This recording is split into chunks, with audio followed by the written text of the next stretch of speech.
Amara loved her little house in Kid Ali and told everyone it was cozy, even though the dirt on the floor had its own smell and the corners held piles of things she could not throw away. Kids from the neighborhood used to come over after school, chasing each other through the rooms and laughing on the worn mat. Then the children began to come home with strange red rashes and high fevers that would not go away. At first people blamed mosquito bites or dust, but when 2 children ended up in hospital, doctors started asking questions. They went to Amara's house and shone their lights along the warped floorboards. Under the loose planks they found something that made the village go quiet. There were old sacks of rotten meat and containers of water that had been left to stand and rot. In the warm dark, tiny disease-carrying insects and bacteria had grown into a hidden world. The floor itself had become a source of sickness, sending spores and bites into the air whenever the children ran and played. The doctors explained that these germs could spread quickly, and that the floor needed to be cleared and the house cleaned before more people fell ill. Amara felt embarrassed and angry at first. She said the house was home. But when she saw the faces of the sick children, she understood that her comfort had become a danger. The whole neighborhood joined in to clear the dirt, and in the work they found a new kind of care. It began with fear, but it ended with people saving each other. Thandi loved to tell people her house showed she did not care about small things. She called it lived in and proud, as if dust and piles of old clothes were badges she had earned. Her family laughed when she waved away their worries, and neighbors said the house had spirit. On a wet evening when the sky was heavy with rain, the family came together to eat and talk the way they always did. They packed into the living room, children between knees, plates on laps, voices rising and falling with stories. Outside, the rain made the dirt smell stronger and the wind pushed water along the walls. Nobody noticed the small movement at the edge of the yard, the place where old wood met a broken step and dry leaves had built a little bed. The filth had made a good hiding place, a warm pocket for things that liked dark and quiet. As the night grew late, a thin hiss came from where the clothes were piled, then another. At first the sound was swallowed by the rain, but then a long body slid out and lay straight as a stick in the yellow light. A child screamed, a cup fell and shattered, and for a moment everyone thought it was a lizard or a big worm. Then they saw the triangular head and the cold, black eyes. The first snake struck the floor with a speed that felt like a piece of air had been cut. More followed, slipping out as if a hidden river of snakes had been waiting for a reason to move. People ran, chairs knocked over, a scream ripped through the night. Thandi stood frozen, hands clenched, and someone pushed at her shoulder, begging her to go. She would not move. She had spent years refusing to clear the corners, refusing to accept help, and now her pride kept her stuck in place. Her cousin grabbed the children and pulled them toward the door. The men tried to block the paths, sweeping with broom handles and throwing blankets, not knowing if they would be safe if a snake lunged. In the chaos a baby slid toward a dark pile, and a quick hand snatched it up just before a tongue touched tiny toes. The family learned to move as one, to speak in short, sharp words and watch the floor with eyes that felt like knives. When the last snake was chased out into the wet night, no one cheered. Thandi sat down on the muddy step and cried for the house that had kept her and for the danger she had invited by her stubbornness. The rain washed some of the dust away, and neighbors came with lights and gloves. They cleaned the yard, piled the rubbish far from doors, and agreed to come more often. The story spread through Nakuru because people remembered how close they had come to losing someone, and because the image of a proud woman facing a room full of snakes is hard to forget. Lindai loved her kitchen. She said it showed she was useful and busy, and she liked keeping the old stoves and pots because they reminded her of meals she had cooked. The floor was crowded with boxes, oily rags, and pieces of metal that Sefu collected and meant to fix one day. The rags smelled faintly of oil and spices. Sefu called it messy, but he did not complain much. One night the family sat late, talking and eating by the light of a single candle because the power was out. Lindai put the candle on a stack of newspapers while she reached for a pot on the stove. Her elbow brushed the table and the candle tipped. For a second nothing seemed wrong, and then a thin line of flame caught the corner of the rag pile. The oil on the cloth fed the fire fast. Smoke climbed to the ceiling and the light turned orange. Someone shouted and then everyone moved at once. Children were lifted, pots were thrown, and buckets of water were passed hand to hand. Lindy felt the heat on her face and the panic in her chest. A loud crack came from the wall where the fire burned closest. When the smoke cleared a little, Sephew and the neighbors pulled away a charred board and found a small hollow. Inside were bundles of cash tied with old string and a pile of papers. The money was clean and many notes. Lindy stared at the bundles and then at Sephew. He had never told her about the money. At first he said it was savings for a future plan, but the papers showed a different story. There were receipts and names and dates that matched a shop where Sephew had worked. The receipts showed missing sums and payments that had no owner. People in the neighborhood who had lost goods began to look with new eyes. Sephew's face went white and he could not find the words. Lindy felt her anger burn hotter than the kitchen had. She had kept the place because it felt safe, but safety had been an illusion. The fire had destroyed the rags and left a black scar on the wall, but it had also cut through a web of lies. Neighbors helped put out the last flames and then stood together around the smoking doorway. Some cried, some cursed, and some held Lindy's hand. The police came, and Sephew had to answer for what was hidden in the walls. Lindy stayed and watched him go with a new sense of the life she wanted. The kitchen was ruined. The pots were black. But when people cleared the mess, they found room to breathe. The truth had been forced into the open by a small, fallen candle. What was left was hard work, shame, and a chance to start over with clean things and honest time. Everyone in Macondo knew Zuri as the woman who never cleaned. Her yard was full of rubbish and bottles, the path to her door was a narrow track between heaps, and a strong smell followed anyone who walked past. Neighbors warned their children not to play near her gate. At first people laughed about it and called her names, but over time the smell grew worse and flies stayed even in the rain. Tired and angry, a group of neighbors went to the town office and finally asked for help. They said the house was a health risk and that Zuri would not accept offers to clean or to get help. Officials came and asked Zuri to change, but she did not listen. After weeks of warnings the council sent officers with a list and a big key to open the door. When they pushed their way inside everyone expected piles of trash and maybe some old animals. What they found was not what anyone had imagined. Behind a sagging wardrobe and a wall of boxes the officers pried open a small hidden room. It was clean and dry, like a secret store. Shelves lined the walls and on those shelves were rows of envelopes, sealed packages, and paper folders with neat labels. There were pictures of houses and papers with names and numbers. There were stamps from the land office and copies of contracts. Some envelopes held stacks of small bank notes from many towns. The officers turned pale. The papers showed that pieces of land in Macondo had been quietly sold without the owners knowing. The names matched people who had been angry and confused for months when they lost fields or plots. There were receipts showing money paid to a short list of officials and traders. Zuri sat on a chair in the middle of her mess and would not speak. She had always kept away from others and kept strange hours. People began to whisper that she had been a quiet middleman for years, taking papers and payments and hiding them inside the house where no one looked because everyone thought it had nothing of value. The story spread faster than the smell had. Neighbors who had once shouted at her felt shame and fear. The officials had to call more investigators and some leaders were arrested for question. The town held meetings and families who lost land asked for their rights. Zuri did not cry.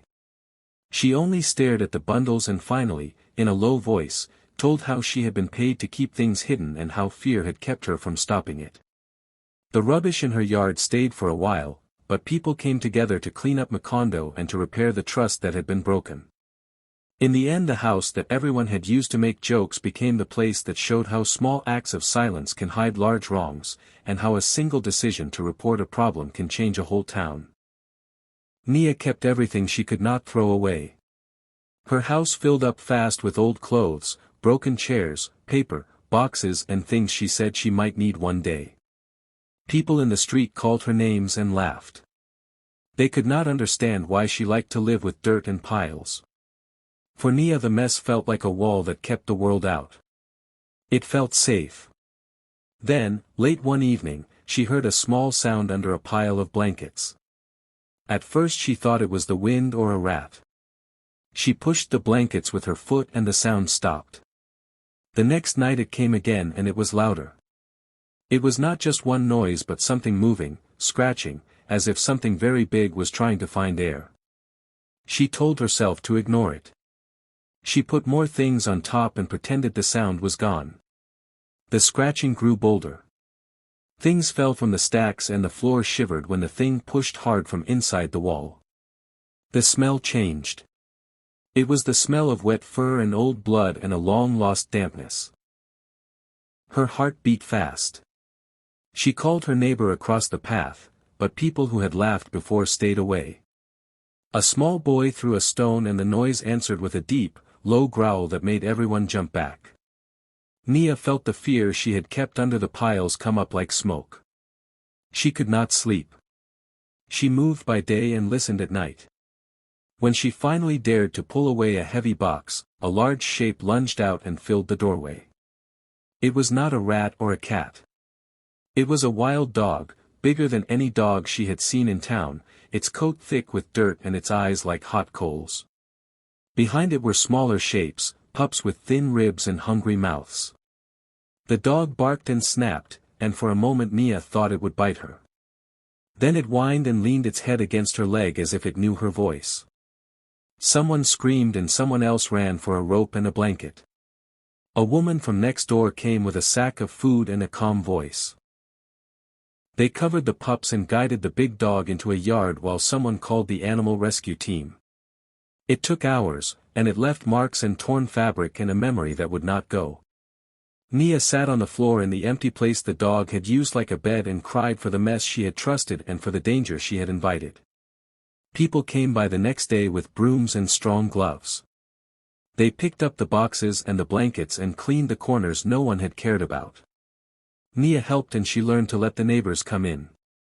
She found out that safety does not come from walls of things. It comes from doors open to others and from facing what moves in the dark before it grows too large. Amina lived in a mud house at the edge of Bantama and she loved that house the way some people love memories. The walls were cracked and the floor was packed with old mats and sacks, but she said it kept out the world. Her cousins warned her when the rains began early that year. They told her the water would find the cracks and that the mud would soften.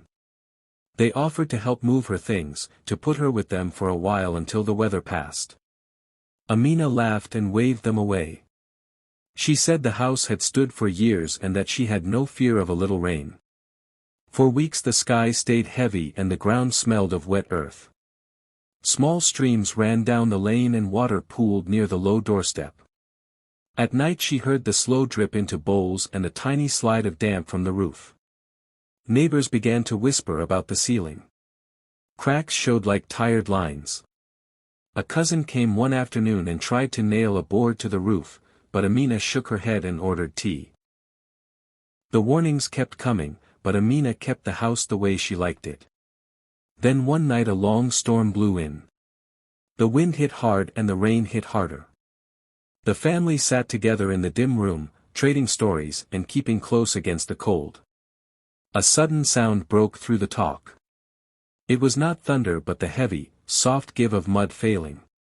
The ceiling bowed and then let go. Dust fell like dry rain and a terrible silence followed. When people rushed in the next morning they found the roof caved in and part of a beam lying across the mat. Under the broken ceiling, the floor had fallen away into a small hollow.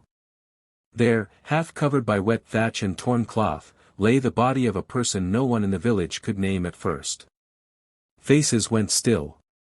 Amina covered her mouth and the cousins who had laughed before felt their laughter die. The police came and asked questions that startled old neighbors who had thought they knew every corner of the house. It turned out the body had been there for weeks or months, hidden in a narrow space between walls where old owners had once stored things. The house had sealed the secret with dust and years. Some said the person had been someone who passed through and then stayed where no one would look. Others were quiet because they did not want to imagine how such a thing could go unseen. The shock made people act. They cleaned the wreckage and sat with Amina when she could not speak. The village held a meeting about safety and about watching for each other. The cousins who had begged her to move said they felt a weight of guilt, and they organized help to repair the house and to make sure no one else was left alone in a fragile home. In the weeks after, people brought nails and new mud and meals. Amina stopped laughing at warnings and began to open her door. The roof was fixed, but the hush stayed a long time, a reminder that neglect can hide terrible things and that pride can keep a danger close until it breaks through. Olu and his wife lived in a house that smelled of old food and wet cloth and oil. They liked the mess. Piles of plastic, broken toys, and oily rags were everywhere. They said cleaning was a waste of time and that life was too short to worry about dust. Their children ran between the piles and learned to step around dirt like it was part of the floor. One night the family sat close to a small gas stove because money was tight and they wanted the little heat it gave. The gas cylinder was old and dented. A thin hiss came from it, but nobody paid much attention. The smell was faint and mixed with the other smells, so it was easy to miss. Over the next days the children began to cough and feel dizzy. At school one boy fell asleep in class and woke up with a terrible headache. The teacher sent a message home. A neighbor saw the children look pale and came to knock on the door. Olu said everything was fine and waved the neighbor away. He and his wife joked that the children fussed too much. That night the youngest child woke crying and could not breathe well. The parents tried to calm him, but he got worse and the mother finally called for help. The ambulance came and the medics found a high level of gas in the kitchen air. They opened windows and moved the children outside. While the medics worked, the oldest child stood by the doorway and listened. He had heard his parents arguing in low voices the night before. He remembered a hidden envelope, stacks of money, and a man who came to the house late to swap empty gas cylinders for full ones without paperwork. The boy knew the man had taken money from other people in the neighborhood to buy gas and had never given receipts. He also remembered his father whispering about keeping the secret so they would have extra cash. The fear in the child was bigger than his fear of getting into trouble, so he told the paramedic what he had seen. The paramedic wrote it down and said he would tell the police if it would keep the children safe. The police came, followed the trail, and found illegal cylinders, false receipts, and a list of neighbors who had paid and never been given papers. The little secret had become a large crime. The house was declared unsafe and sealed until it was fixed. People the family had wronged came to ask for their money back. Banks closed accounts, and a man who had lent money came to collect. Olu and his wife lost what they had saved and were treated like criminals by people who had once been their friends. The children were taken to stay with an aunt while everything was sorted. In the end the mess did more than make the house dirty. The rotten air pushed out truth that had been locked away. The family learned that hiding danger from money cost them everything and that small acts of care for the home could have kept them safe and kept the secret from growing into a disaster. Chipo loved her house because every corner held a memory she could not throw away, so she kept it full of boxes, old clothes, broken toys, and papers that smelled of time.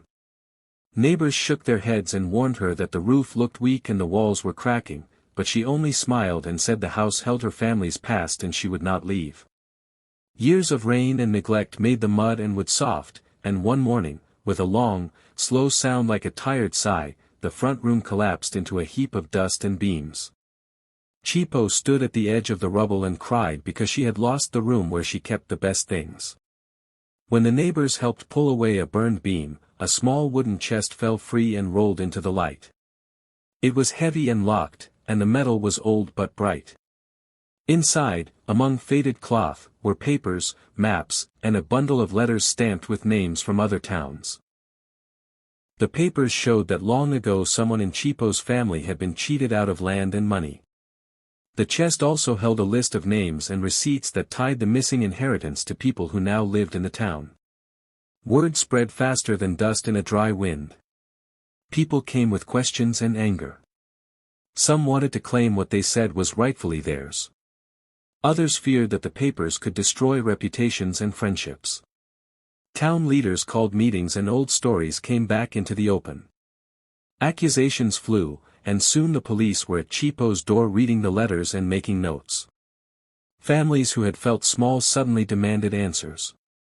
The truth forced people to remember old promises and old betrayals. Chipo felt shame and relief at once. Her messy house had hidden a fortune that no one knew about, and the discovery broke the town into pieces and then slowly pulled it together. In the end, the chest did not just bring money. It brought a chance for the town to face the past, to repair wrongs, and to learn that keeping everything can hide what matters most until it falls apart.